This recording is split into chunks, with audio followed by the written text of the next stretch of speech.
nguvu katika mambo ambayo Mungu umekusudia kutupa, katika yale ambayo mwanadamu asingeweza kuyapata hata kama angeyafanyia kazi kwa nguvu zake zote.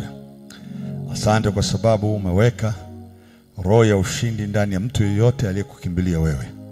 Umeziweka nguvu zako za kufanya kazi majira yanayofaa na yasiyofaa, kuwawezesha kutembea katika nguvu, uweza na mamlaka yako. Asante kwa sababu upendo lako umemimina ndani yetu ili tukapate kuishi na kuyaishi maisha ya kupendezayo siku zote. Ni katika jina la Yesu Mwokozi tunakushukuru kwa kutupenda. Amen. Tumpe Yesu makofi mazuri. Bwana asifiwe. Mara ya mwisho tulizungumza hapa mambo ya Roho Mtakatifu, kanisa na vipawa na karama pamoja na viwango. Na vitu vyote hivi kwa pamoja tunahusika navyo.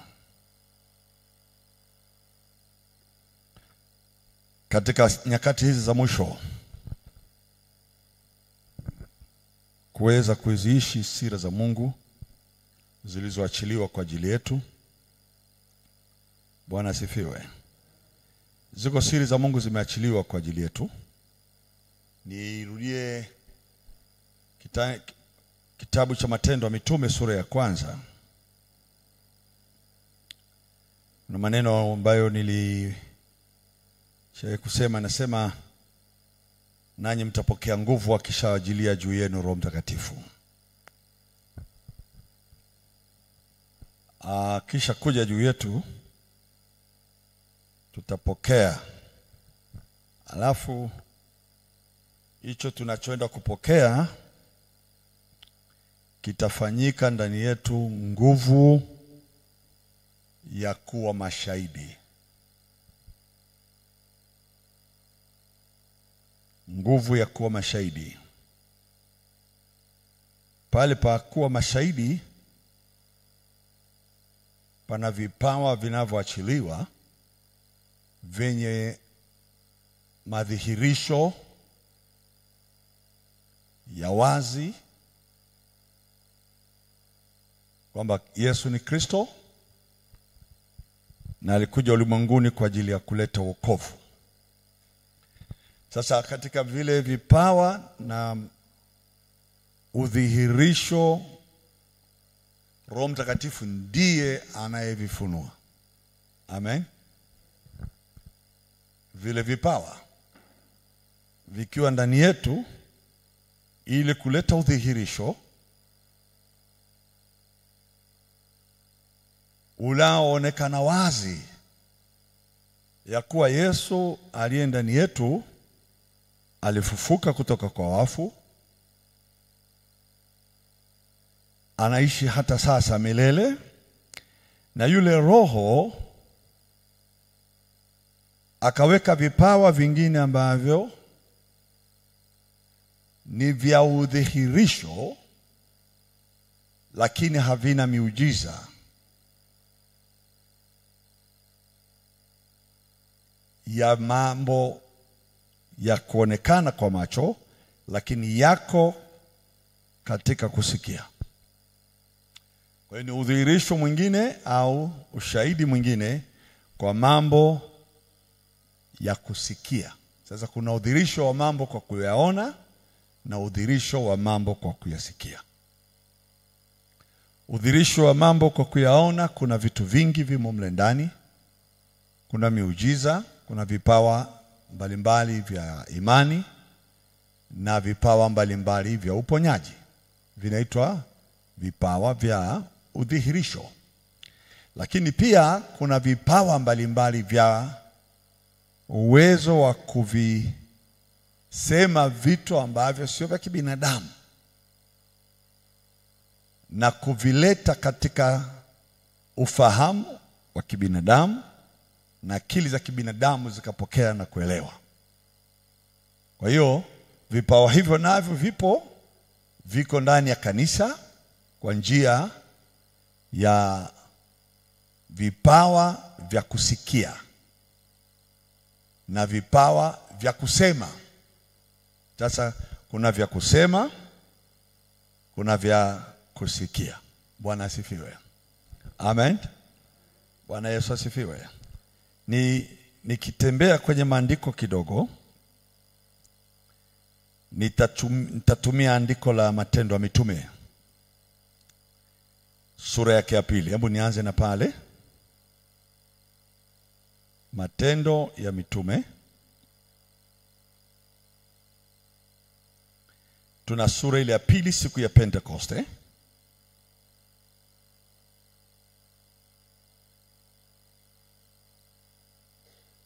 Mstari wa 18. Na siku zile nitawamwagia watumishi wangu waume na wake na wanawake roho yangu, na watatabiri lugha ya maneno, watatoa maneno, matamshi yatasikika.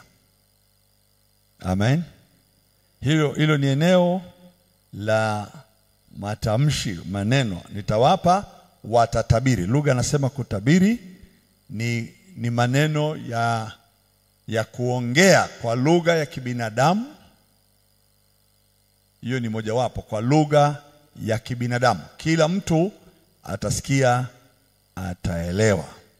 Kwa mfano, wakati Roho Mtakatifu anashuka, palionekana pale katika siku ya Pentekoste watu wakiongea kwa lugha mbalimbali za makabila mbalimbali. Hiyo ni mojawapo. Waliongea mambo, habari za kufuka, habari za miujiza ya Yesu kwa lugha za wanadamu. Pale siku ya Pentekoste, Roho wa Mungu alitumia lugha za binadamu kuongea na watu. Ile ilikuwa ni ishara ya udhihirisho. Hata wenyeji waliokuja Pentekoste pale kwenye sikukuu waliuliza, hawa watu si wa Galilaya? Imekuwaje leo tunawasikia wakiongea kwa lugha zetu za nchi ambazo tunatokea? Kwa hiyo walikuwa wanaongea kwa lugha za wanadamu, lakini ni one of the manifestation ya nguvu ya Roho Mtakatifu kuzungumza kwa lugha za wanadamu, kuyafunua mambo ya Mungu.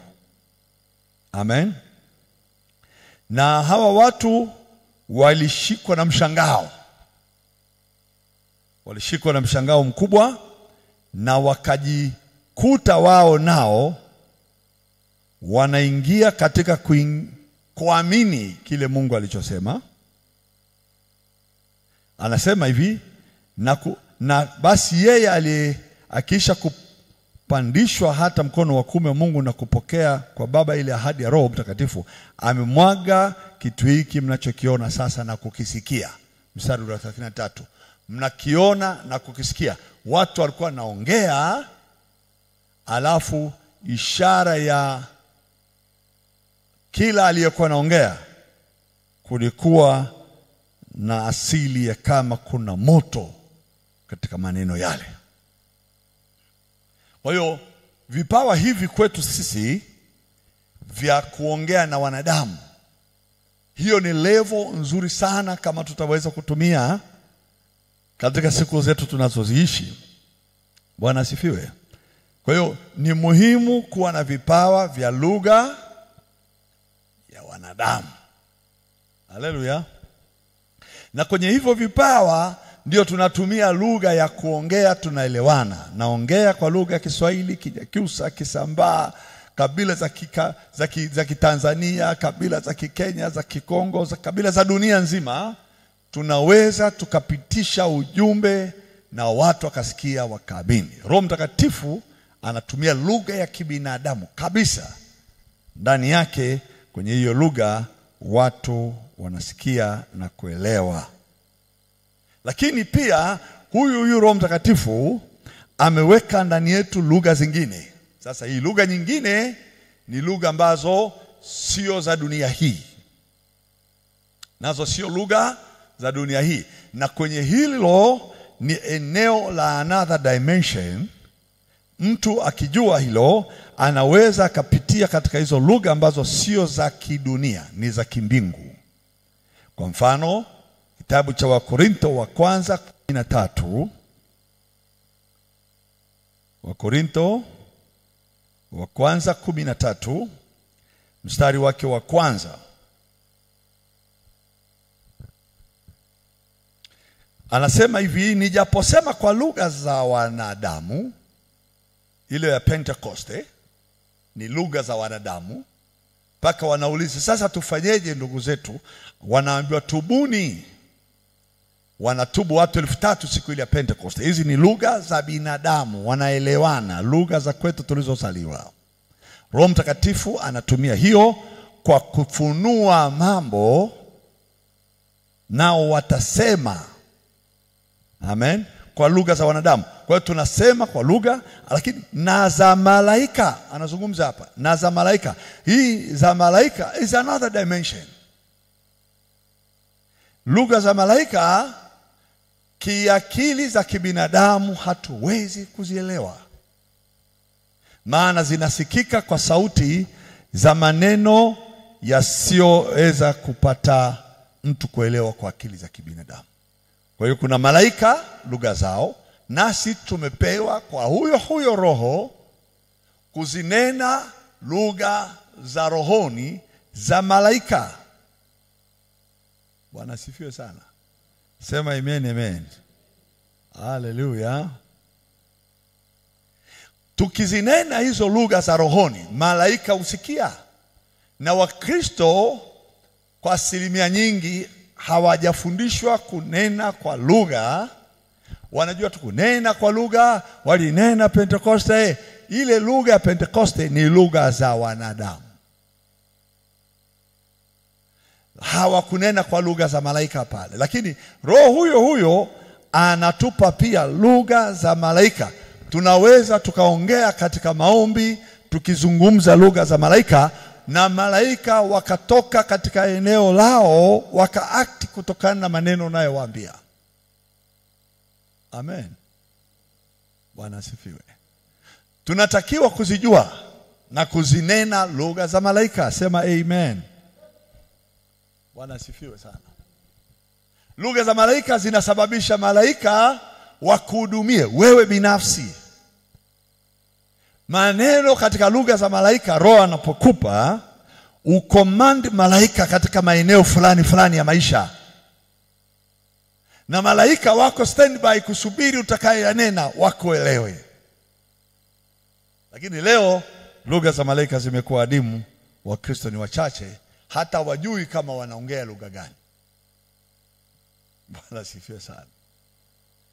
Tunahitaji kwenda kwenye dimension ambayo tunajua sahihi wanadamu hawanisikii wala hawanielewi. Wacha niingie kwenye dimension nyingine, niwaite malaika waanze kunitumikia hapa. Wacha niwaamuru malaika wafanye shughuli fulani. Sasa Roho wa Mungu ametupa hiyo level ya kuingia rohoni kunena lugha za malaika. Bwana asifiwe sana. Na katika level nyingine ya lugha, level nyingine ya kusema ambayo Roho Mtakatifu ametupa ni sura ya 14.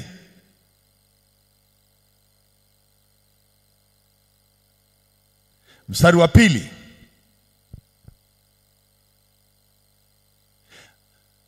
14 mstari wa 2. Wakorintho wa kwanza 14 ni dimension nyingine ya lugha. Ni jinsi nyingine unaweza ukatumika. Holy Spirit anakutumia. Anasema, maana yeye anenaye kwa lugha hasemi na watu kwa lugha za wanadamu, bali husema na Mungu. Ni level nyingine ya 3 ya lugha, ambayo ni ishara Mungu anasikia, malaika hawasikii. Haleluya. Hakuna anayeelewa hiyo lugha unayoongea, ni Mungu. Husema na Mungu, hasemi na watu. Maana hakuna sikiaye, lakini anena mambo ya siri katika roho yake. This is another level katika ulimwengu wa roho. Mkristo anatakiwa tufikie. Unaongea kwa Kichaga, watu wote wanakusikia, Wachaga wote wanakuelewa. Unaongea kwa Kimasai, watu wote wanakusikia. Unaongea Lingala, watu wote wanakusikia. Tunapiga makofi. Umeongea na lugha za binadamu. Kuna level ya kuongea kwa lugha za malaika. Ni Biblia imesema. Biblia ndio inatufundisha hiyo. Na hizi zote ni karama za lugha tulizopewa kwa kusema. Wanasifiwa sana. Maana yeye anenaye kwa lugha ambayo ni ya rohoni hasemi na watu bali husema na Mungu. Kwa hiyo ni another level, another dimension ya kuongea straight. Hayo maombi hayapindi kwenda katika milima na vikwazo. Ni direct line. Umeweka namba yake ile katika lugha ile, unanena moja kwa moja. Baba kwenye kiti cha enzi anaipata ile lugha, maana hayo maneno unayoyaongea katika ile roho ni siri ambayo hata malaika hawaelewi. Sasa hicho ni kipawa ambacho Roho ametupa. Watu wa Mungu tuko sawa. Tukienda katika level hizi 3 zote tukazimaster, zote tukajua kuziingia hizo lugha, Roho akakupa katika hizo lugha kusema, lazima maisha yataingia katika level nyingine. Lazima maisha yako ya kila siku yataenda kwenye viwango visivyo vya kawaida. Haleluya. Wanasifiwe. Kuna wale wanaoongea kwa lugha, anasema hivi, ambayo hiyo lugha anasema mstari wa 3, yeye autubie. Kiswahili hicho kinasema kuhutubu, autubuye. Kiswahili kigumu. Hautubuye, anayehutubu. In English anasema kwa wale wanao ongea kwa lugha ya unabii. Kwa lugha ya unabii anasema na watu maneno ya kuwajenga, kuwafariji na kuwatia moyo. Lakini anenaye kwa lugha unena na malaika au unena na Mungu. Sasa wimbi kubwa la sisi mara nyingi tunapoingia katika ulimwengu wetu wa kiroho, hatutaki kutembea kwenye dimension za rohoni zaidi katika lugha ya kimungu. Tunazungumza mambo ya mwili, tunazungumza mambo ya chakula, tunazungumza mambo ya kazi. Naomba Mungu nifungulie mlango, naomba Mungu nibariki, naomba uangalie watoto wangu, naomba Baba wasaidie, walinde na yule mwovu. Hizo ni lugha za kibinadamu za maombi ambazo ni nzuri. Lakini lugha hizi za wanadamu za kibinadamu zinapofika katika kuleta majibu yanaweza kachelewa. Maana majibu yanapotolewa, miungu yote inajua umeongea nini.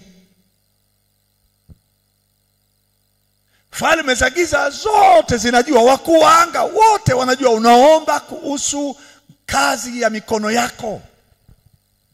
Unaombea watoto, kama anajaribu kuzungumza juu ya watoto, wanaingia kwenye hilo eneo kuleta upinzani zaidi. Kwenye hilo eneo wanaongeza nguvu zao zaidi kushika hilo eneo. Matokeo yake yachelewe. Ndio maana unakuta Daniel aliomba, alafu hata majibu yalipoletwa yalizuiliwa. Malaika Gabrieli alizuiliwa, maana walijua analeta majibu kwa Daniel. Maadui walijua. Lakini ingelikuwa kwa lugha za malaika au lugha za rohoni ambazo ananena kwa Mungu na Mungu pekee, pasingekuwa na upinzani majibu yake. Maana hakuna anayeelewa uliongea nini. Hakuna majini anayeelewa, hakuna wachawi walioshika hiyo sauti yako wakaelewa, wala wakashika mawimbi yale. Hawawezi kuyashika, maana hayakamatiki katika frequency za kidunia au za kichawi. Ziko katika mawimbi ya hotline ya Mungu mwenyewe. Hayaingii kwa operator, hayaingii kwa nguvu zozote za adui wakachanganua mtaji wake unapungua, sasa tuongeze tena vita pale, na maadui wanakaa katika ile eneo la kazi wanaharibu. Lakini sasa umeenda kwenye high level, umeenda juu sana, kile kiwango cha juu sana. Hawajui umeongea nini na Mungu, hawajui. Na kwa sababu hawajui, hata majibu yanakuja kwenye frequencies, mawimbi ambayo hayana milima ya ups and down, kwamba kuna upinzani njiani, kuna maadui njiani, kuna vikwazo vimezuia baraka zako zikachelewa. Kwa kuwa mawimbi ya rohoni ya kunena kwa lugha, hauneni na viumbe vinavyoelewa, bali unanena na Mungu mambo ya siri. Haleluya. Sasa tunatakiwa kwa asili tujue, tufahamu, au kama tujui, tumuombe kabisa Roho wa Mungu atusaidie, atupe hivi vipawa. Bwana asifiwe. Tunaweza tukatoa unabii, nikakutangazia mwaka huu utafanikiwa, mwaka huu utatiwa nguvu, mwaka huu utajenga. Katika mstari wa 3 anasema yule mtu wa namna hiyo anayetoa unabii ujenga na kufariji na kutia moyo. Na hayo maneno yanaweza yakaletewa mizengwe na maadui, maana ina lugha inaeleweka.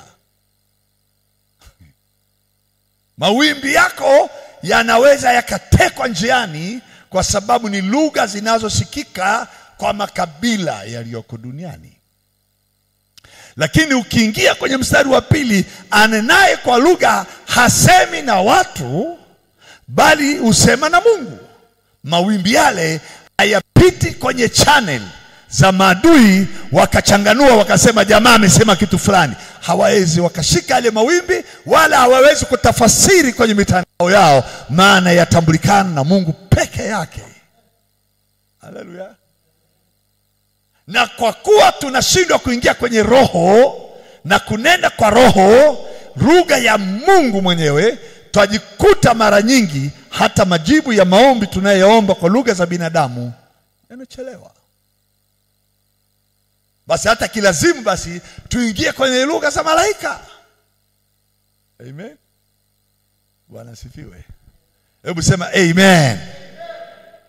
Anasema lakini mtu anenaye kwa lugha unena mambo ya siri na Mungu. So you see, anaongea mambo hakuna anayeweza kuyaelewa. Bwana asifiwe sana. Mtu yule anenaye kwa lugha mambo ya siri na Mungu, Biblia inasema ujijenga mwenyewe. Unaona hiyo lugha inavyozungumza? Hiyo ni dimension ambayo wewe katika ulimwengu wa kwako wa ndani, anasema ujenga nafsi yake. Yule mtu wa ndani yule, kujengeka kwake, anajengeka kwa lugha ya rohoni. Haleluya. Na ujenga nafsi kumaanisha ujenga utu wa ndani. Umpa uimara, umpa uhodari, umpa hekima, umpa maarifa, na umwezesha kuyafikia mambo ambayo kwa lugha ya kibinadamu angeliomba asingeafikia kwa mwaka mmoja, angeafikia kwa lugha kwa miaka 10 ijayo. Lakini kwa lugha ya rohoni, amen, unena mambo ya siri na Mungu, uijenga nafsi yake, mambo ya miaka 10 uyafanya kwa siku moja.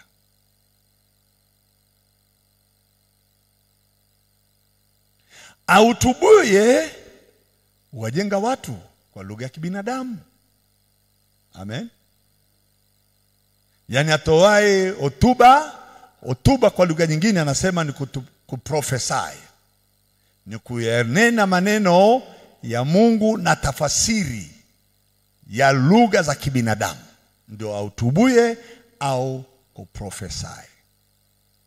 Kumpa mtu tumaini au kumtia moyo au kumfariji au kumjenga katika elimu ya kiroho. Kwa kumjenga akili zake na fahamu zake katika wakati mgumu anaopitia na katika majira anayoyaona ni majira ya majaribu kwake. Utiwa moyo, ufarijiwa na umjenga kusimama hata wakati wa matatizo yake. Lakini anenaye kwa lugha hatiwi moyo, hafarijiwi, bali ananena mambo ya kumfanya nafsi yake kuingia kwenye eneo akiwa mshindi bila kuingia katika mateso. Haleluya. Frequency za kiroho. Na mimi natamani twende katika kipindi ambacho tutaingia mara kwa mara kunena kwa lugha sio ya wanadamu bali ya malaika au lugha ya kimungu. Hizi dimension tatu zinatuhusu sisi, Roho Mtakatifu ametupa. Sema amen. Haleluya. Yule anenaye kwa lugha ya kibinadamu wasaidia wengi. Amen. Kwa sababu huongelea mambo yao makuu sehemu tatu: kujenga, kufariji na kutia moyo. Anenaye kwa lugha azungumzi na watu, uzungumza na Mungu kujenga nafsi yake mwenyewe. Amen. Na ukishajijenga nafsi yako, maana yake unajiimarisha zaidi kwa mambo makubwa zaidi ambayo Mungu amewaandalia wampendao. Uingiza nafsi yako mahali penye mafuriko ya kutosha yaliyojaa baraka za Mungu ambazo ndani yake hakuna mwovu anaweza akaziteka na kuzichukua. Kwa hiyo kama mtu binafsi, jijenge katika dimension hizo tatu. Amen. Haleluya. Kama wewe vile ulivyo, jiimarishe kwa kufundisha wengine, kwa kuhubiri wengine, kwa kutoa unabii kwa lugha nyingine, kwa kuwahutubia wengine kwa lugha za binadamu ambazo zina uvuvio wa Mungu. Amen.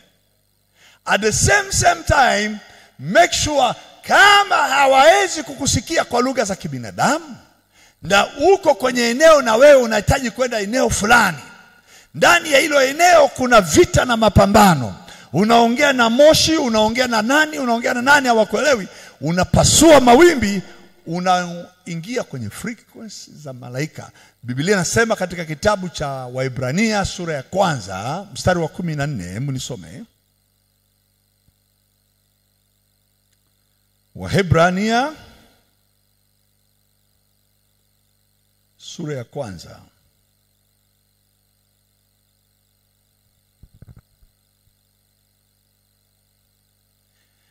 Anazungumzia juu ya malaika. Je, hao sio roho watumikao?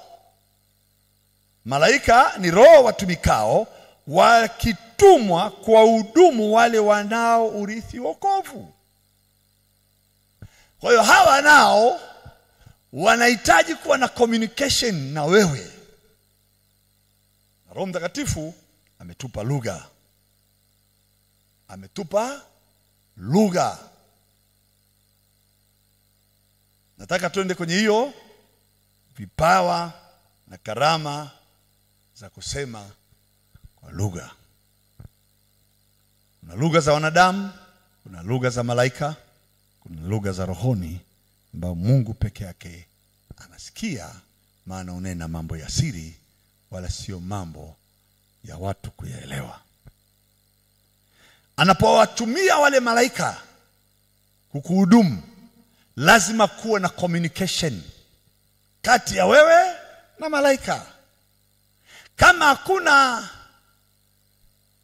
namna ya wewe na wao kuwasiliana, inakuwa sasa malaika wanazunguka kwenye eneo la vituo vya watakatifu, huku wakitaka kuongea na wao na malaika wakitaka kusikia, lakini Wakristo wanakosa lugha ya kuongea. Hivi mnafahamu hata wachawi, hata waabudu mashetani wana lugha za kuongea na mashetani? Okay?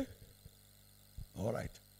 Hivi mnafahamu hata pia kuna lugha za maendeleo? Kwa mfano, wanasayansi wana lugha zao. Wanapozungumza watu habari za medicine, madawa, wanazungumza lugha zenye kemikali mbalimbali, ambazo hizo kemikali zina maneno yao na lugha zao, jinsi ya kuyaandika na jinsi ya kuyachanganya yale maneno yaliyo na hiyo lugha kutoa kitu fulani kitakachotengeneza medicine, kinachoweza kutengeneza mbegu, kinachoweza kutengeneza labda umbo la nyumba, umbo la kitu wakatengeneza. Kuna lugha za mahesabu. Sasa hizo zinaitwa lugha za binadamu. Lakini Mungu naye ana lugha za kimbingu alizowekea watakatifu nao wazishiriki. Haleluya. Na mimi natamani tuziongee hizo lugha za rohoni kila wakati tupatapo nafasi. Endapo katika wakati wa kuomba, endapo uko kwenye wakati wa kumeditate, kutafakari, ingia nena na malaika.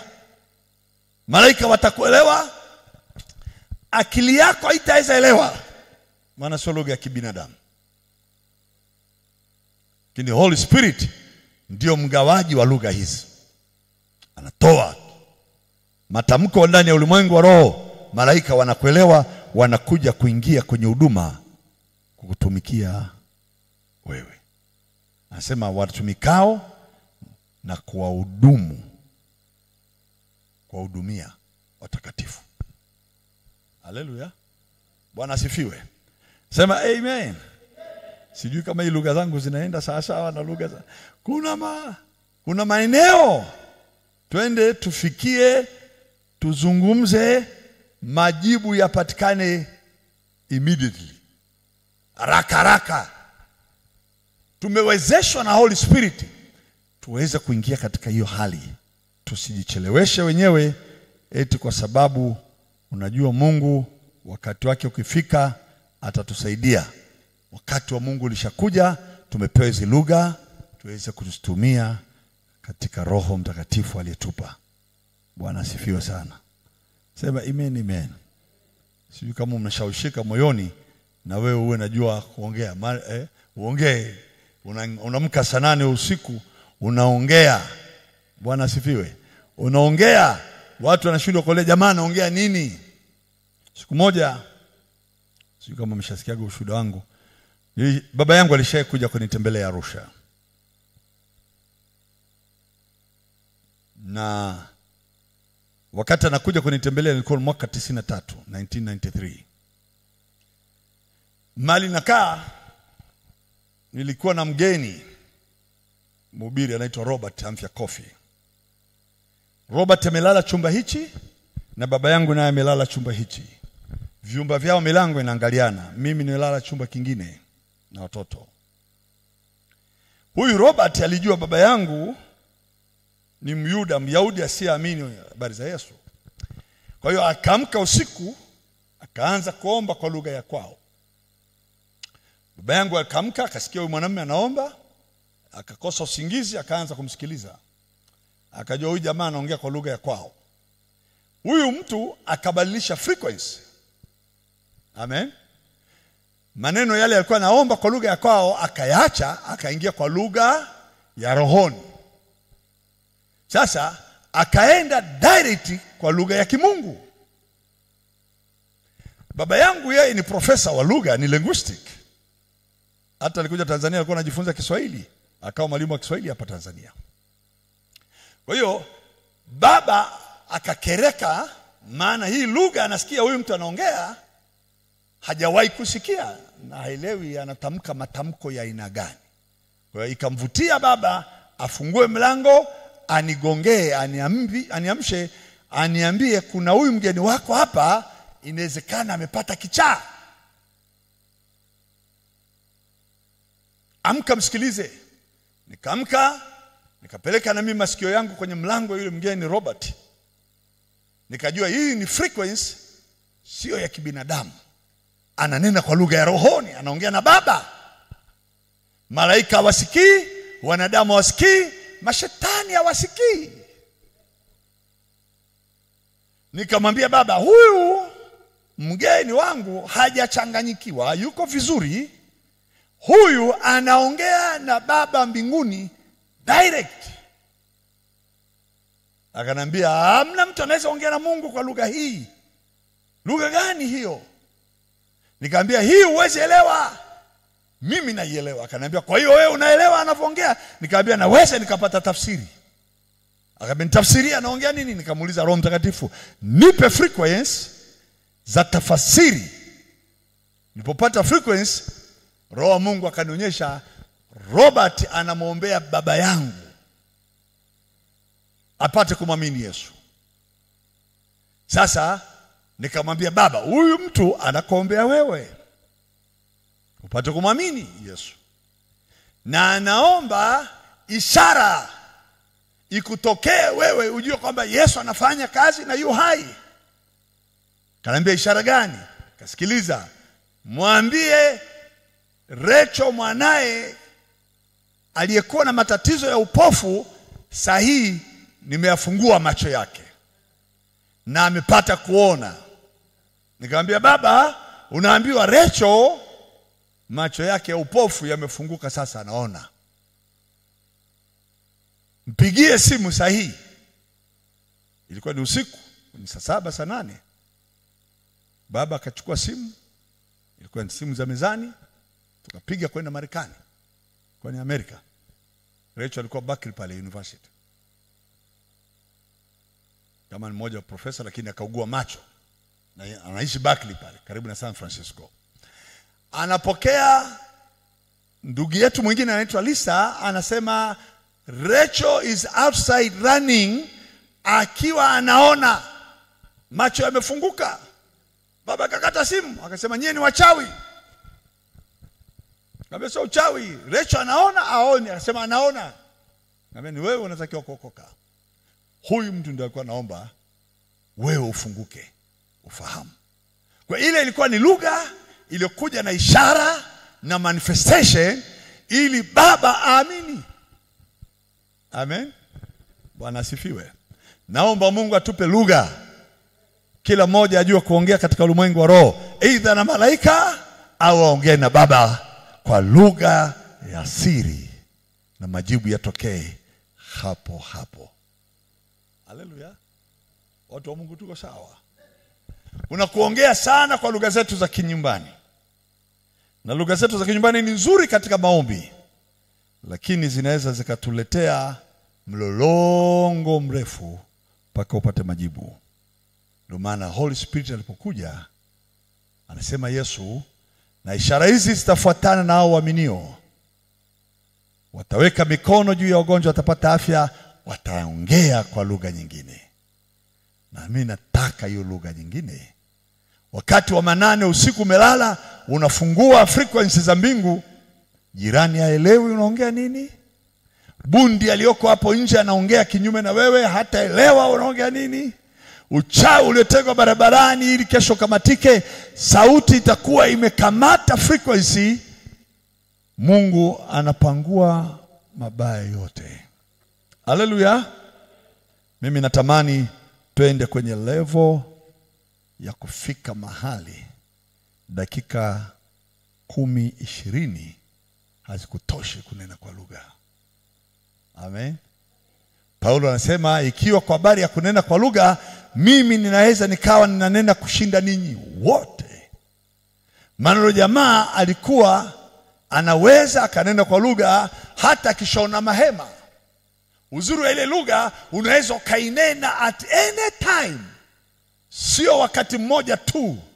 Unaweza kanena ile lugha ukitembea, ukifanya shughuli zako, ukipiga pasi, ukipika jikoni. Unaweza yamonia kama sika tori ya manoka saya tika la bobwa urabo kita. Nani anaelewa? Hakuna anaelewa. Umempiga chenga adui yako hapo hapo.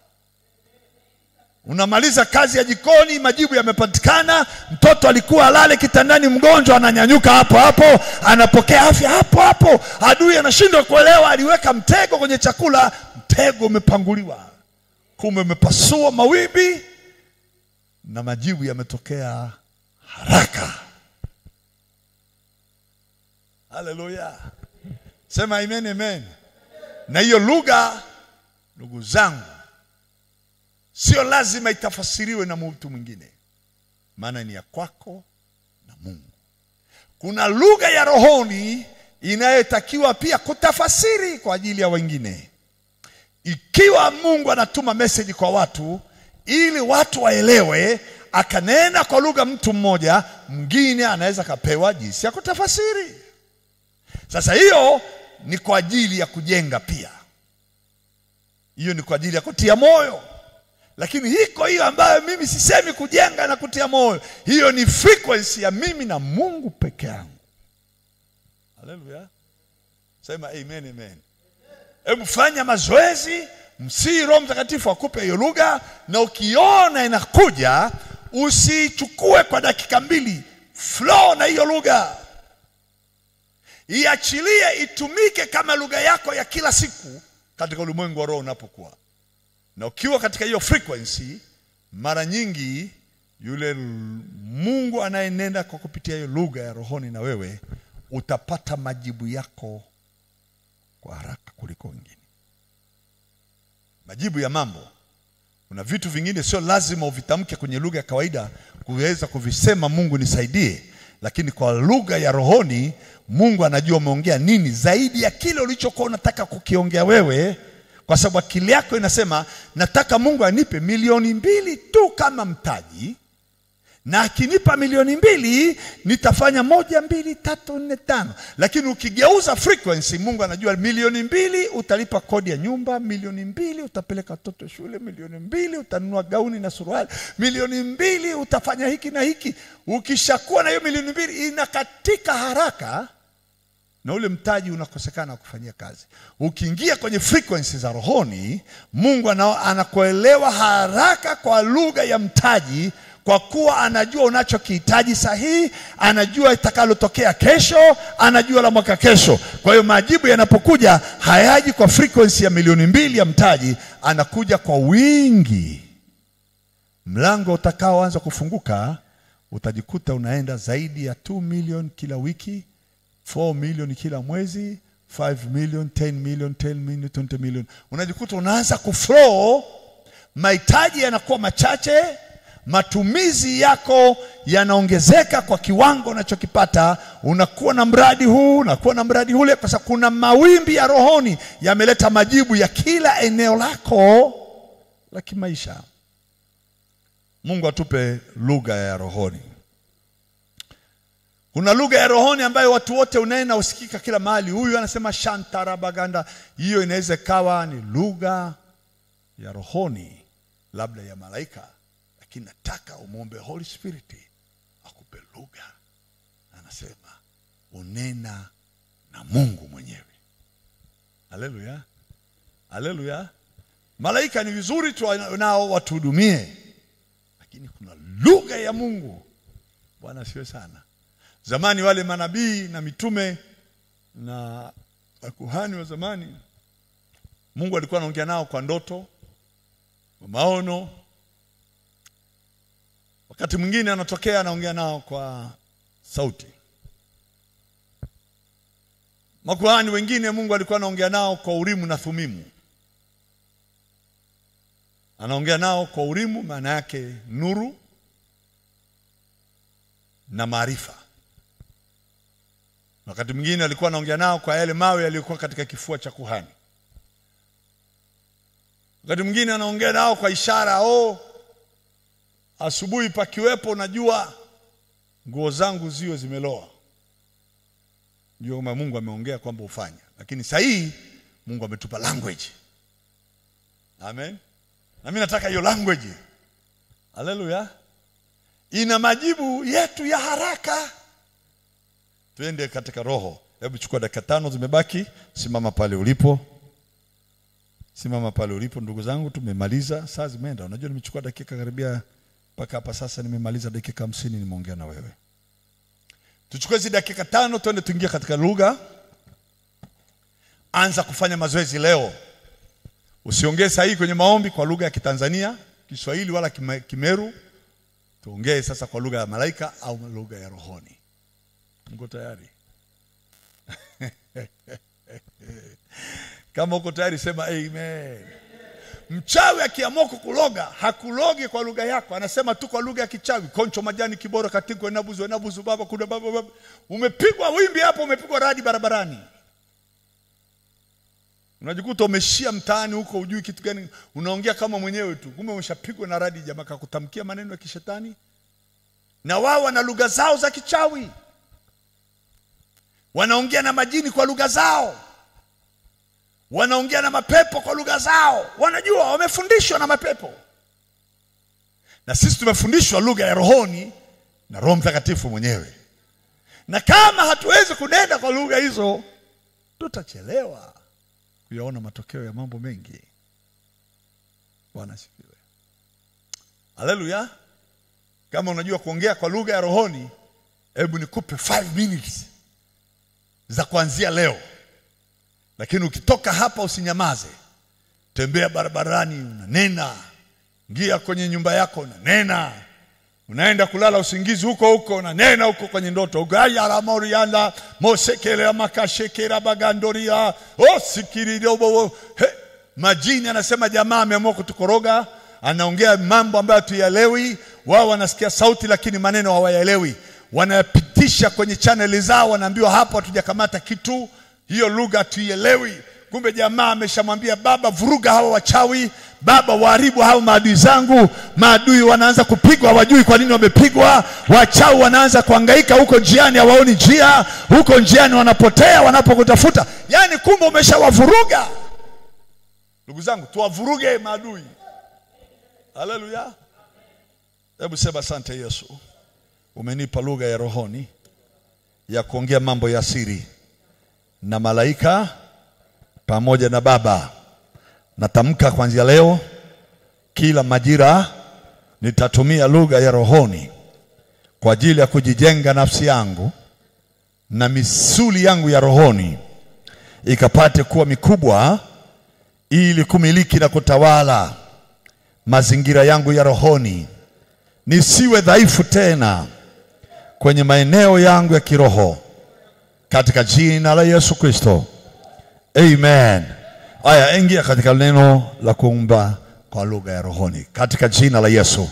Ribo sata mando shataka rabagota saka rimo katakara mosika sirabakasita ramonde ribo na mose kinama rirabokasika na mai rekaboto masika la mai rikamonde rabasi shatoki amanda rabakasi rimo seke amaganda ramosa takaya ribotoko sikira baganda rimo sekara maganda katika jina la Yesu Kristo. Rabote mamote ribabokonda la maganda riko seke rimaka katika rabando ila mashianda la makanta katika jina la Yesu. Ribo setemira rimo sakayatia rakachakara makanto ribo tana basika ribo hiamana kasikara mai katika jina la Yesu. Ribo shete rabagaya rikatakara mamose katika jina la Yesu. Osakama riama kasikira mai rikama sikira boe ribo sete rabaganda ina mashikira baganda katika jina la Yesu. Ribo kianda rabagai katika jina la Yesu. Amen. Pigia Yesu makofi mazuri. Muda uliobaki Unaweza ukachukua kama una sadaka yako, tuende tuitoe kumbariki Mwokozi Yesu. Lakini kama ukiendelea kunena kwa hiyo lugha itakusaidia. Maana Mungu amenifundisha kuweza kusema kwa lugha na nimeona matokeo ya kusema kwa lugha kila itwapo leo.